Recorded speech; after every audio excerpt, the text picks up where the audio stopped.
Hey everyone, I wanted to go over the new and exciting news that we got for Hunter Rise Sunbreak, which is set to release on both the Nintendo Switch and on PC on June 30th.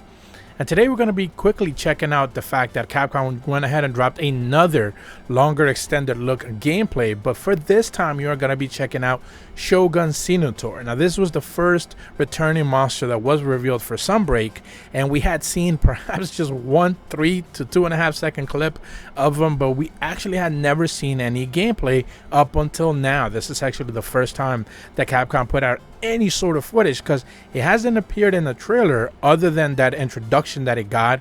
Presumably that would be the introduction for whenever you're doing like the biome exploration and you're doing a quest. So that would be the only thing that we actually got to see from him originally up until now.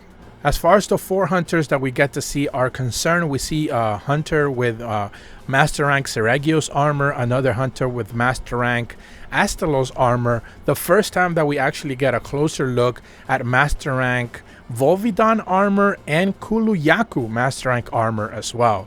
So those latter two ones, Kuluyaku and Volvidon, we had not seen the Master Rank armors as of yet up until now.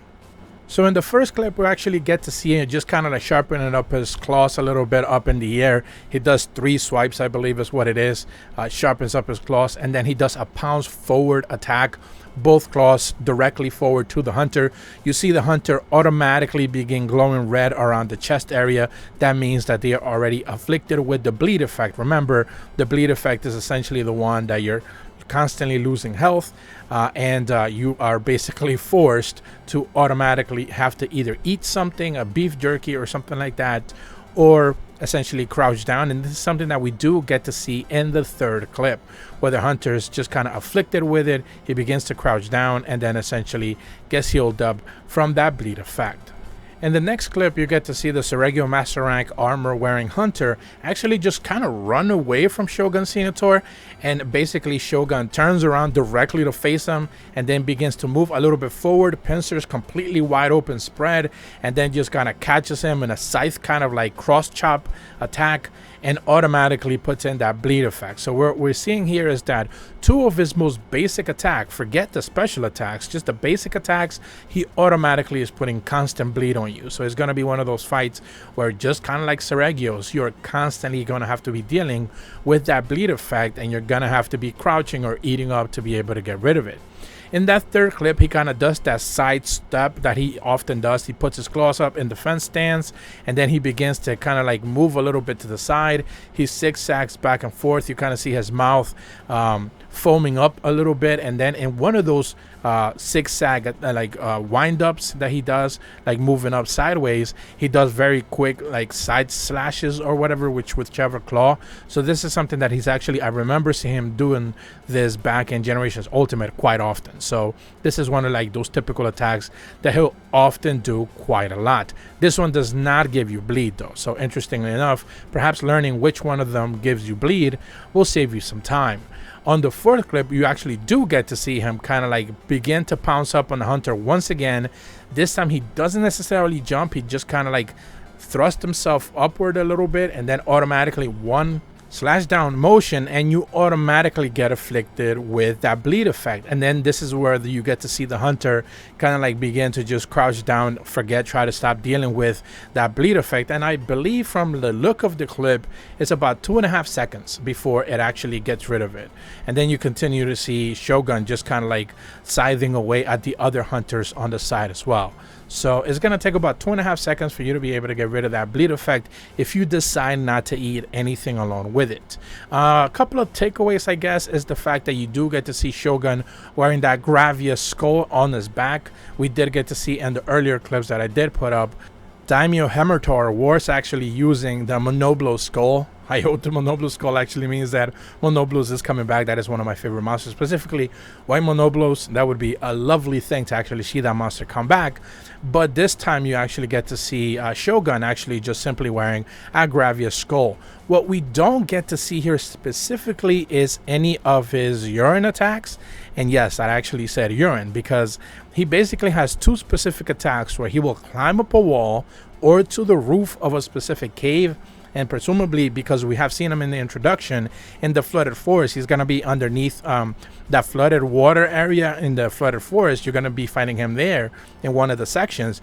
Presumably he's going to be climbing up that wall or through the roof and essentially just does the spray attacks, where people originally thought these were just like normal water attacks because he does like live in the water.